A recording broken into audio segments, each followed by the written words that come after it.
that there is a great war which is coming, and very many of you already are convinced that that war is coming, and it will be the great war prophesied by our Prophet ﷺ.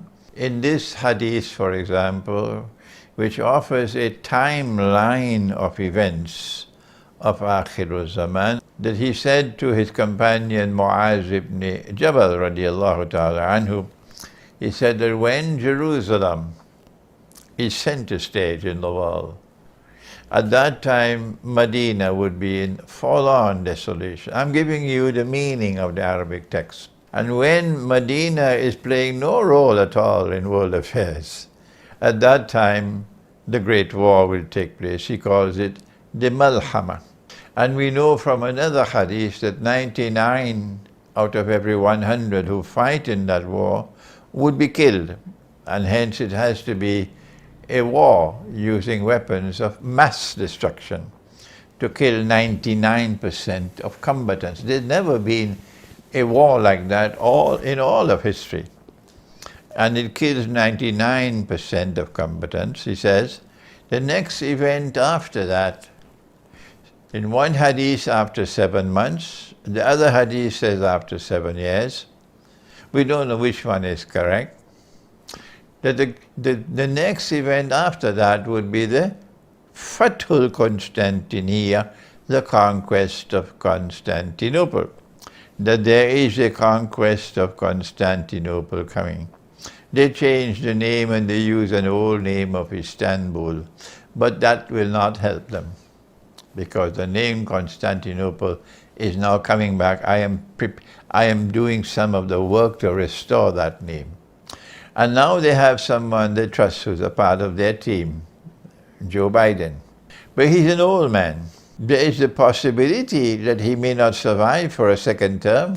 There's a possibility he might even die during a first term, and then this Kamala will become president. I don't think they want to wage a big war against Russia with Kamala as president. So my analysis, and you may differ with me, my analysis is it is more likely than not they would want to provoke the war with Russia. Of course, they don't want to take the blame for the war. So they'll provoke the war with Russia sometime during this presidency of Joe Biden. If I am correct, you have very few years left before the Great War takes place. I hope I am wrong. Let me say that again. I hope I am wrong. But if I am right, then this is the situation that we face. Within a few years, the Great War may take place. And if the Great War takes place, what will Turkey do? Because remember, the event which follows the Great War is connected with Turkey, the conquest of Constantinople. My analysis is that Turkey has been consistent in its profile in following the profile of the Ottoman Empire. If I am wrong, then tell me what is right. This Turkey is faithfully following the profile of the Ottoman Empire.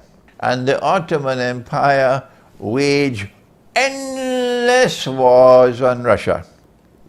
Russia was the eternal enemy. The Orthodox Christian world was the eternal enemy with which we must wage eternal jihad. If I am wrong, correct me. And so I expect, in fact I am confident, that when the Great War takes place, Turkey will fight faithfully with NATO. If I am wrong, I'm saying to you, come forward and correct me. We are now at a strategically located moment in history. And this is the time for the voice of truth to be proclaimed fearlessly and loudly, koi parwa nahi. So I am confident in my analysis that I am correct, that in that war which is coming, Turkey will fight with NATO against Russia. What will be the consequence for Turkey? Answer: Turkey will be destroyed. Turkey cannot stand up to Russia. NATO will be defeated.